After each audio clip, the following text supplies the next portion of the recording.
Noé avait 600 ans lorsque les eaux du déluge inondèrent toute la terre. Il entra dans l'arche et avec lui ses fils, sa femme et les femmes de ses fils pour se sauver des eaux du déluge. Tous les animaux entrèrent avec Noé dans l'arche, 2 à 2, mâles et femelles. Les sources du grand abîme des eaux furent rompues et les cataractes du ciel furent ouvertes, et la pluie tomba sur la terre pendant 40 jours et 40 nuits. Toutes les créatures qui étaient sur la terre, depuis l'homme jusqu'aux bêtes, tant celles qui rampent que celles qui volent dans l'air, tout périt. Il ne demeura que Noé seul, et ceux qui étaient avec lui dans l'arche. Et les eaux couvrirent toute la terre pendant 150 jours. La Bible décrit ainsi le déluge, un événement qui se serait produit il y a quelques milliers d'années, peu après la création du monde. Pendant des siècles, c'est dans ce cadre biblique que devait s'inscrire toute recherche sur l'histoire de la Terre et en particulier sur les fossiles. Au début du 19e siècle, on admettait qu'il s'agissait de restes d'animaux ou de plantes transformés en pierre. Certains naturalistes avaient même commencé à les étudier de façon très rigoureuse. C'était le cas de Cuvier, professeur au Muséum d'histoire naturelle de Paris. Il affirmait que certains fossiles provenaient d'animaux qui n'existaient plus sur la Terre. Mais comment ces espèces avaient-elles disparu? Jusque-là, la Bible avait pu fournir une réponse. Les fossiles étaient les restes des animaux noyés lors du déluge. Mais cette explication commode devenait insuffisante, car il était de plus en plus évident que les fossiles n'avaient pas tous vécu à la même époque. Cuvier fut l'inventeur de la paléontologie, c'est-à-dire de la science des fossiles, notamment des vertébrés fossiles. Mais au départ, lorsqu'il est entré au muséum, en 1795, il s'occupait d'anatomie, et essentiellement d'anatomie de vertébrés modernes, des vaches, des chevaux et tous ces animaux que l'on connaît, essentiellement les grands quadrupèdes. Mais il a également défini, à l'aide de sa méthode anatomique, les différentes attributions de fossiles qui jusque-là étaient encore problématiques. Et on va voir l'un des fossiles clés de ce problème, c'est le mosasaure trouvé dans le Crétacé de Maastricht en Hollande. Voilà le fossile en question qui a été trouvé en 1780, donc au XVIIIe siècle, et qui avait été interprété de manière diverse. Soit on en faisait un cachalot, soit on en faisait un crocodile, et Cuvier, en analysant précisément l'anatomie de cet animal, a montré qu'en fait, ça n'était ni l'un ni l'autre, mais que ça appartenait à un varan qui vivait dans la mer, donc c'est un peu l'histoire du serpent de mer, ou plutôt du lézard marin. Cuvier était le plus grand des anatomistes de son époque et il pouvait prétendre connaître tout du squelette des grands mammifères. Et c'est en comparant ces squelettes les uns avec les autres qu'il a découvert que des espèces comme ce grand paresseux d'Amérique du Sud étaient des espèces qui avaient complètement disparu de la surface de la Terre. Une explication, pour lui, c'est une catastrophe, la dernière des catastrophes qui a lieu dans l'histoire de la Terre et qui voit la disparition des mammouths et des mégathériums dont nous avons une image ici. Pour Cuvier, les espèces sont fixes, elles ne se transforment pas, mais elles meurent. Et il explique la disparition de ces espèces par une série de catastrophes qui expliqueront les faunes fossiles que l'on trouvera au cours de l'histoire de la Terre dans les différentes couches de terrain. Pour appuyer son hypothèse de la fixité des espèces, Cuvier cherchera les plus anciens documents qui lui permettront de tester en quelque sorte cette hypothèse. Et il fera appel aux ibis momifiés trouvés dans les sépultures égyptiennes. Il montrera qu'il n'y a strictement aucune différence entre ces ibis de 3000 ans et les ibis actuels. Ce sera sa preuve. Les idées de Cuvier ont eu un grand succès auprès du public. Le thème des catastrophes convenait bien au mouvement romantique. De plus, le déluge biblique était confirmé par un savant. Cela permettait de concilier la science et la religion. Mais au muséum, tout le monde n'était pas d'accord avec ces théories. D'autres naturalistes renommés s'opposaient à lui.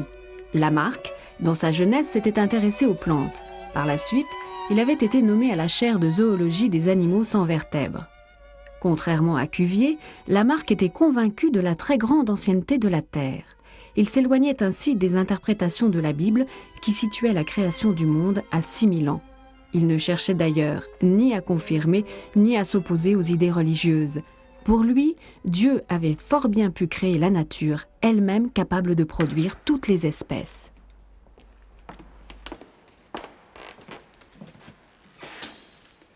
Lamarck a été nommé professeur ici au Muséum en 1793.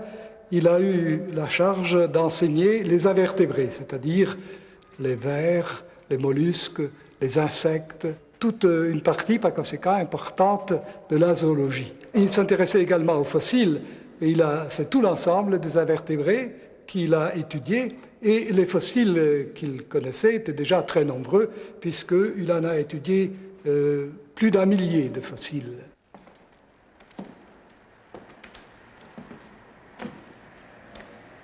Lamarck a étudié les fossiles, mais il les rapprochait avec les espèces actuelles. Voici une cérite, vous voyez la forme, la cérite. C'est une cérite actuelle, elle est toute petite. Voici une autre cérite, mais qui est une cérite plus ancienne, elle est fossile. Et Lamarck ainsi a pu étudier des centaines d'espèces fossiles et actuelles, et il en faisait le rapprochement. À la différence de Cuvier, Lamarck s'intéressait plutôt aux ressemblances entre espèces. Il montrait que des animaux très semblables s'étaient succédés au cours du temps et qu'il n'y avait donc pas eu de rupture entre les faunes. On passait graduellement d'espèces fossiles inconnues aux espèces actuelles. Pour lui, les espèces ne meurent pas, elles se transforment. Pour expliquer les transformations des espèces au cours des temps, Lamarck envisageait que c'était le milieu, ce qu'il appelait le milieu extérieur, c'est-à-dire le climat, le besoin de nourriture, qui faisait que l'animal qui était soumis à ce changement de climat changeait aussi d'habitude, changeait de besoin et se transformait par conséquent pour être mieux à même de répondre à ses propres besoins. C'est-à-dire le milieu n'exerçait pas une influence directe, mais une influence indirecte sur les transformations de l'animal. Pour expliquer la transformation des espèces, Lamarck prenait ces exemples chez les oiseaux, par exemple chez les échassiers qui pêchaient dans l'eau. Et pour pouvoir aller plus loin dans l'eau, eh bien, ils avaient besoin de rester au-dessus de l'eau et il allongeait ses jambes au fur et à mesure des générations d'oiseaux. C'est ainsi une transformation due à l'influence du milieu. Cuvier faisait l'objection à Lamarck que les ibis, qui datent du temps des pharaons, sont absolument semblables aux ibis actuels. Et Cuvier disait, par conséquent, il n'y a pas eu de changement. Et Lamarck répondait, oui, mais 3000 ans, c'est peu de choses, d'une part, et d'autre part, disait-il, le climat, c'est-à-dire le milieu extérieur, n'a pas changé depuis le temps des pharaons. Par conséquent, disait-il, il n'y a pas de raison que cette espèce ait changé.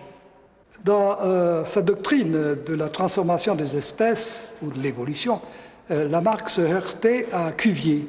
Cuvier était fixiste et catastrophiste, mais son exemple de la transformation des invertébrés servait à Lamarck à deux choses. D'abord, à introduire le transformisme et d'autre part également à ruiner le catastrophisme, puisque, disait-il, si c'est la même espèce ancienne et actuelle changée par le temps et les circonstances, si c'est la même espèce, c'est qu'elle a survécu. C'est par conséquent, il n'y a pas eu de catastrophe qui ait tout détruit. Lamarck meurt en 1829, Cuvier en 1832. Les naturalistes abandonnent peu à peu le catastrophisme de Cuvier, mais continuent à débattre de la transformation des espèces. Il faudra attendre près de 30 ans pour que le mécanisme de ces transformations soit éclairci par Darwin. Ce naturaliste anglais introduira l'idée de sélection naturelle en proposant une explication générale de l'évolution des espèces.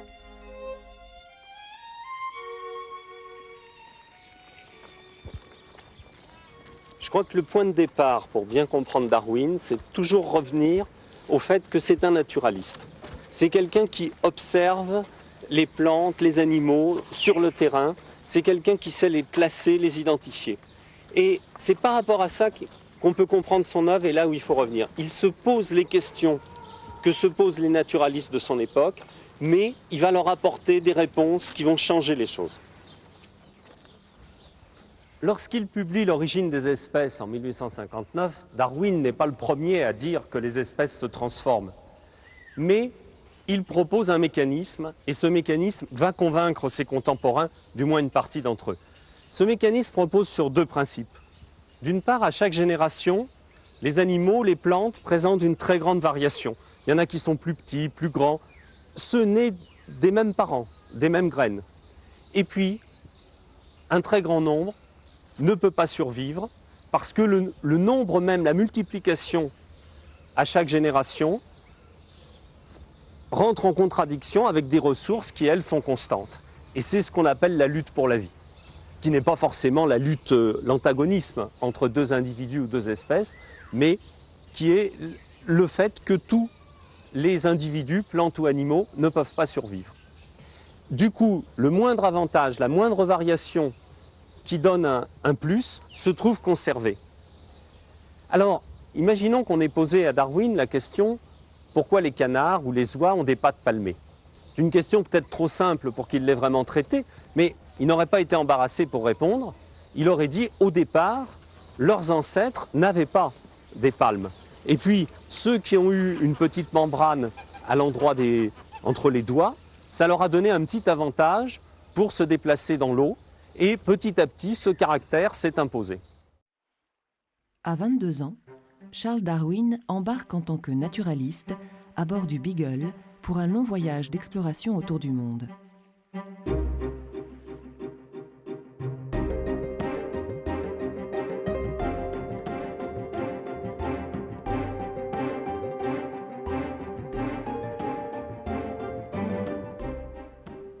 À l'époque, ces voyages étaient de vraies aventures. Il fallait affronter les forces de la nature et les conditions de vie à bord étaient très modestes.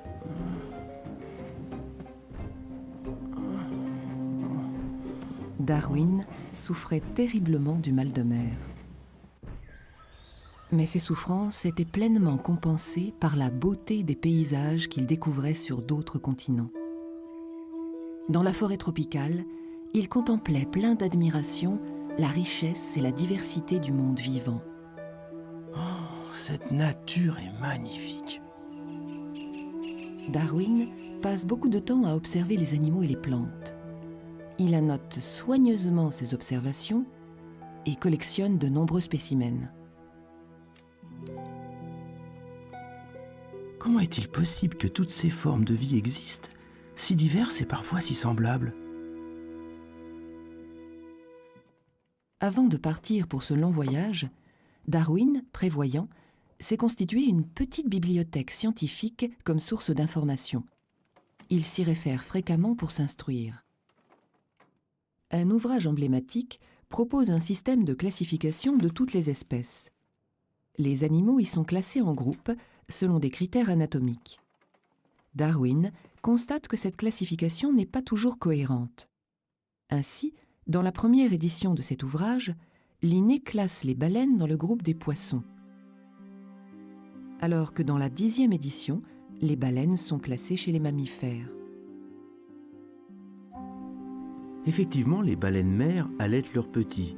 Et, par ailleurs, contrairement à la plupart des animaux aquatiques, ces géants des océans remontent à la surface de l'eau pour respirer.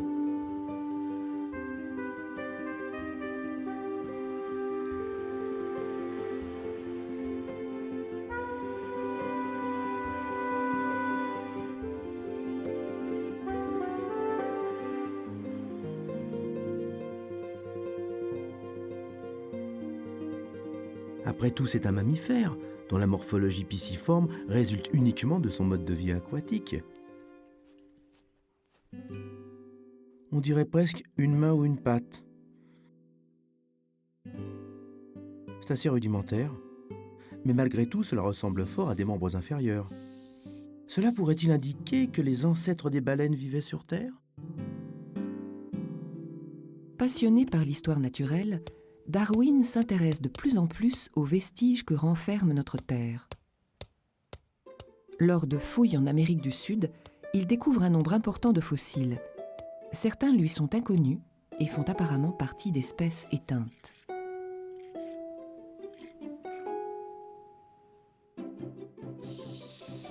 D'autres fossiles sont présents dans différentes couches géologiques et ont donc dû exister pendant de longues périodes. En revanche, la plupart des espèces vivantes sont introuvables dans les couches les plus anciennes. Darwin conclut que l'apparition et la disparition d'espèces dans des aires géologiques bien distinctes semblent indiquer que les espèces subissent des transformations au fil du temps.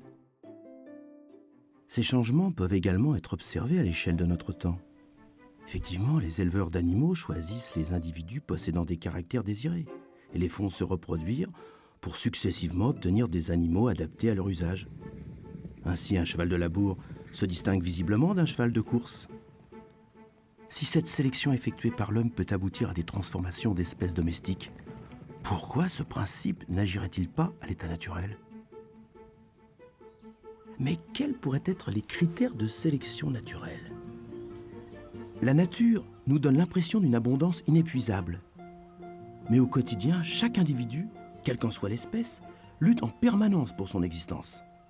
S'il n'y a plus de nourriture, la survie de l'espèce est menacée. Un simple jeu de calcul nous le prouve d'ailleurs. Imaginons un couple d'éléphants. Nous savons que ce couple peut se reproduire à l'âge de 30 ans et avoir 6 petits au long d'une existence estimée à environ 100 ans. Chaque génération de la descendance de ce couple répète ce scénario et aboutira en 750 années à une population de 19 millions d'éléphants vivants.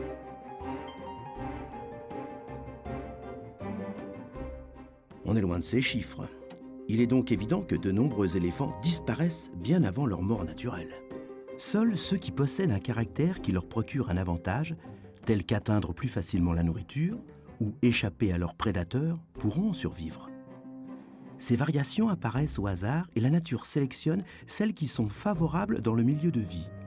Ainsi, au long des générations et sur des longues périodes de temps, une nouvelle espèce, mieux adaptée à son milieu de vie, pourra apparaître. C'est un processus extrêmement lent et les fossiles en témoignent. Malheureusement, les archives géologiques ne sont pas aussi complètes que je le souhaiterais. Mais il faut le dire, la fossilisation est un processus naturel extrêmement rare. De tous les individus qui ont vécu sur Terre, seul un infime petit nombre d'individus est mort dans les conditions propices à être fossilisés.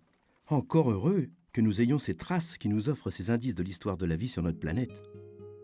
Après presque 5 ans de voyage à travers le monde, Darwin revient en Angleterre.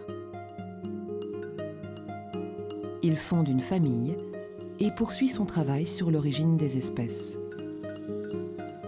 La nature favorise les caractères qui offrent un avantage de survie pour l'individu.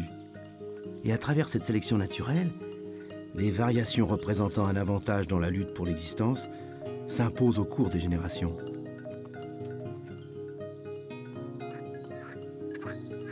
Ce plumage énorme de la queue du paon n'est assurément pas bien pratique pour voler. Et cela doit représenter un terrible handicap, car son prédateur, comme le tigre, n'aura aucun problème pour s'emparer de cette proie. Au vu de ma théorie, quel avantage pourrait procurer ce caractère? Oh Charles, regarde comme c'est beau! En fait, il n'y a pas que la survie qui compte. Aussi faut-il que l'individu arrive à transmettre ses caractères à la génération suivante. Apparemment, chez certaines espèces, cela implique un vrai jeu de séduction et une concurrence pour la reproduction. La sélection sexuelle peut ainsi influencer la transformation de l'espèce et aboutir à des caractères pas très avantageux pour la survie de l'individu. Plus Darwin observe, s'interroge, plus il avance dans ce raisonnement. Je pense que tous les organismes, vivants et morts, sont apparentés. Chaque branche de l'arbre représente une espèce. Chaque nœud d'embranchement représente un ancêtre commun.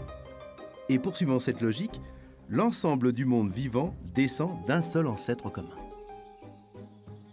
À son époque, la pensée de Darwin rencontrait beaucoup de réticences. « Charles, je n'aime pas tes idées. » Mais heureusement, Darwin était aussi entouré de nombreux amis scientifiques qui l'encourageaient dans ses recherches. Charles, tu devrais publier ton travail. Ton analyse exhaustive sur les fossiles et les spécimens, ainsi que la correspondance avec les scientifiques experts, sont à l'état où tu peux sans aucun doute déclarer ta théorie, car tu as rassemblé suffisamment de faits concluants. Enfin, en 1859, il publie son ouvrage sur l'origine des espèces. Depuis, de nouvelles connaissances en diverses disciplines scientifiques ont fortifié la théorie de l'évolution. La génétique, la géologie et surtout la biologie moléculaire.